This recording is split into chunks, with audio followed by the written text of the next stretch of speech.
You have to hit, got it. Yeah, yeah, got it. No, it's green. Right there. This is a reading from the 4th chapter of Philippians. Finally, brothers and sisters, whatever is true, whatever is noble, whatever is right, whatever is pure, whatever is lovely, whatever is admirable, if anything is excellent or praiseworthy, think about such things. Whatever you have learned or received or heard from me or seen in me, put it into practice, and the God of peace will be with you.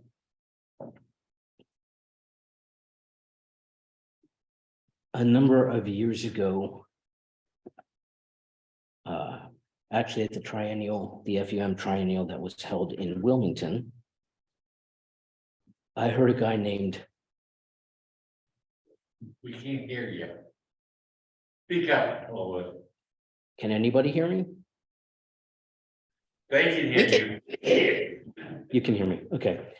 I heard a guy named Randy Quaid, who was at that time the superintendent of North Carolina yearly meeting, which, while I didn't know it, was probably in the beginning of splitting at that time. He talked about how friends have theological divides, and some of them are over the question that evangelicals like to ask, which is, are you saved? And what Randy said that has always stuck with me is that there is another question that could be asked, which is, how has God been saving you lately? Which is one that both evangelicals and progressive Christians could both ask and answer. And I will say a little bit more about what some of those answers might be. But what Randy said was that within our churches, we should be constantly asking each other the question, how has God been saving you lately? And one of the things that would mean is that within our churches, we would constantly be telling stories. One of the things I think about when I think about the importance of stories is something that happened or has happened to me over the past 30 years or so. I have a sister who is less than a year younger than I am. And then I have a whole passel of much younger brothers and sisters from my father and his second wife. And they range in age between 13 to 28 years younger than I am. So the last two of them I barely know at all.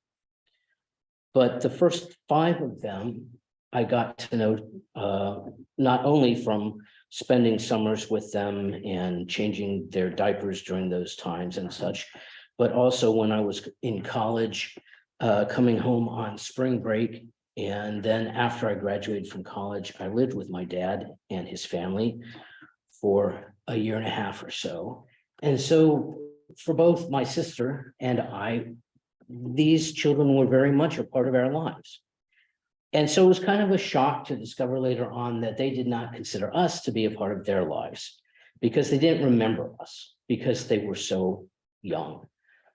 So we spent a lot of time changing their diapers. They obviously don't remember that. In fact, one of my sisters, and she is the sister who would be most likely to say such a thing, said that her overwhelming impression of me when she was a child was of my nostrils because she spent so much time in my lap looking up at me like this. And I can just say that it's never been my goal to be remembered for my nostrils. So, but that's what she remembered was my nostrils. She didn't remember a whole lot of other things. And so it's been more difficult to forge relationships with them as adults because they simply don't remember the amount of time that we spent with them as children. And even though I did spend that 18 months living with them after college, they don't really remember that. During that same 18 months, I became friends with with another photographer in Fairview, Arkansas, Don House, and Don was a really good friend to me, and I spent a lot of time with Don and his family. He was divorced and he had 3 children whose ages were like 14, 12, and 11, something like that. Jason, Laura, and Mary.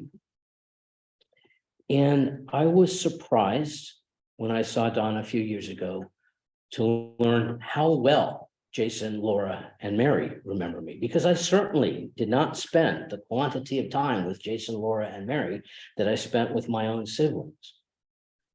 But Don told me that every year at Thanksgiving and Christmas, when the whole family would get together, they would tell stories about me. They had a wall of family photographs and my picture hung on that wall. And so Jason, Laura, and Mary, that I don't particularly think of myself as having spent a great deal of time with, have really vivid memories of me and of me being part of their lives that my own brothers and sisters don't have. And I believe the entire reason is that my family, my dad and Meva, his wife, were not able to tell stories about me because their own lives were so overwhelming to them.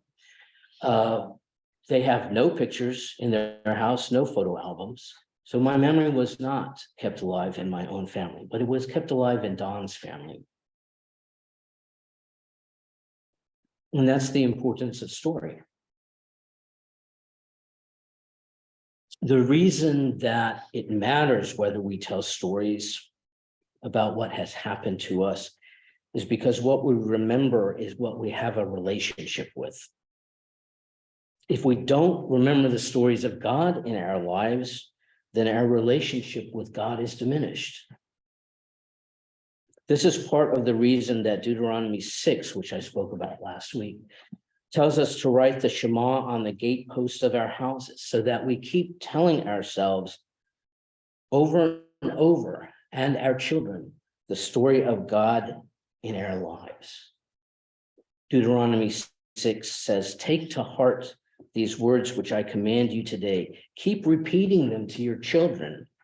Recite them when you are at home and when you are away, when you lie down and when you get up. Bind them on your arm as a sign and let them be as an emblem on your forehead. Write them on the doorposts of your houses and on your gates." Tell the story of your relationship with God over and over and over so that it informs who you are right now, not only who you have been in the past.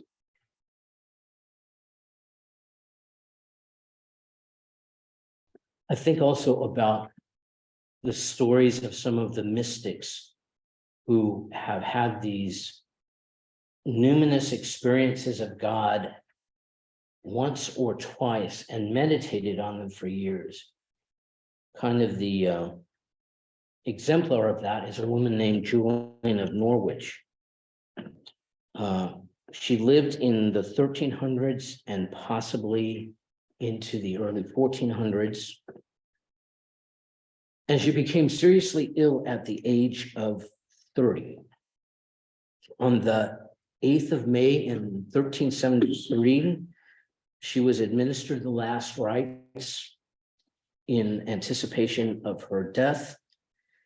And as the priest held the crucifix over her bed to administer the last rites, she began to have a series of visions of Christ. 15 visions on the first night and a 16th vision on the second night. 5 days later, she had completely recovered from her illness, and she wrote about these visions shortly afterwards in something that's called the short text. But 20 years later, after spending 20 years meditating on these visions, she wrote what's known as the long text, which then went through revisions after that so that it was finally finished in around 1410. So almost 50 years, 40 or 50 years after she had these visions. And I think the reason that we have the short text and the long text is because she had spent all these years telling herself the story of Christ's appearing to her and the things that Christ said and what they meant for her and what they meant for the world at large.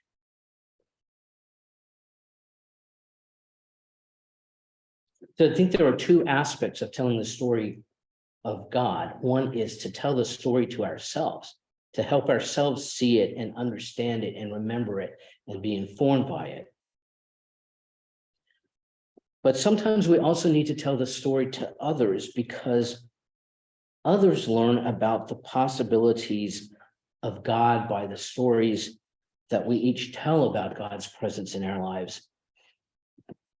I recently learned from the professor who teaches pastoral ministry at ESR that in the place where he pastors now, they have begun to take a period of time in each church service simply for people to say where God has been at work in their lives over the past week. And that as they have done that, they have begun to attract people to their meeting because people are so desperate to hear that there is something else that can happen to them other than what they are experiencing. I know that we're uncomfortable talking about these things. And know that we are reluctant to tell a story that says this is where God is working in my life. And I know that part of that reluctance is because it's embarrassing. Or, what's the word? Not polite, perhaps, to talk about the good things that are happening in our lives. At least that's what I was taught. That if you mention the things that are going right for you, you are basically tempting the gods to smite you down and make sure that bad things happen from now on. So don't mention the good because something bad will happen. That's not actually a Christian idea. That's a Greek idea. Nonetheless, that's the idea that was drummed into my head. Don't talk about those good things. You're just tempting fate. So it has taken me, I think, all this time to be as old as I am now, which is, I can't even understand how I've gotten to be this old, but I'm sure all of you understand it perfectly, but I don't understand it. It's taken me all this time, though, to get to the place where people express some surprise when they find out that I have these sheep and that I've only had them for like 3 years. And it's taken me all this time to be able to say, yeah, you know, all my life since I was 9 years old, I wanted to have sheep. And now that I do have sheep, I love them even more than I ever thought I would. Man, it's hard to say that. It's hard to say out loud that my sheep bring me joy.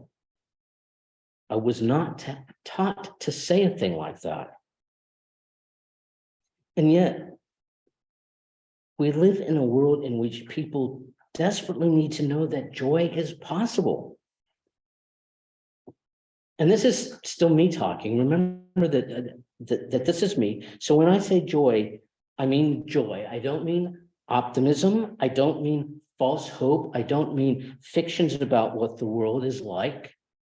I mean the joy that we have from seeing that God is with us in all things, not only good things.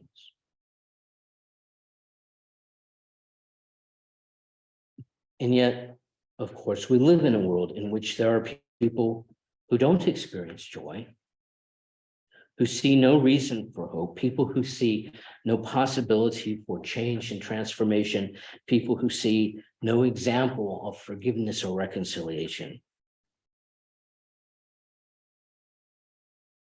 And I think at a very minimum, we need to be able to talk about those things as a way of loving the world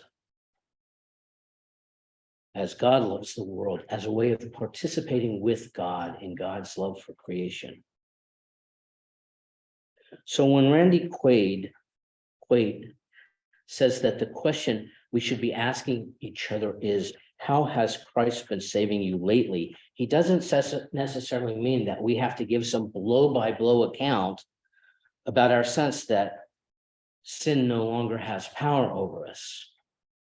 That Christ has taken away this sin and Christ has taken away that sin. That's not necessarily what he means. And perhaps we don't even have that sense that sin no longer has power over us. But there are many other ways to talk about Christ's work in our life, to talk about God's presence in our life. We might tell someone a story about how the real deep meaning of our work makes up for irritating workplace power struggles or red tape or people who call on the telephone to argue with you about something you never even said or any of those things.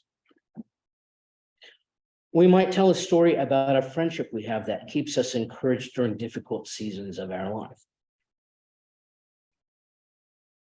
We might talk about finally reconciling with a family member with whom we have had a difficult relation for decades. We might say something about how during a difficult situation, sitting beside someone in a hospital, we finally found the right words to say or the right thing to do, either the words for a prayer or the impulse to hold someone's hand and say nothing. We can always tell stories about the things that we have seen that strike us as beautiful or lovely, as Philippians says, whatever is good, whatever is true, whatever is noble, whatever is right, whatever is pure, whatever is lovely, whatever is admirable, if anything is excellent or praiseworthy, meditate on these things. And then I would go further and say, for the sake of our world, which is desperate for these stories, after you meditate on these things, after you tell the story to yourself, tell the story elsewhere.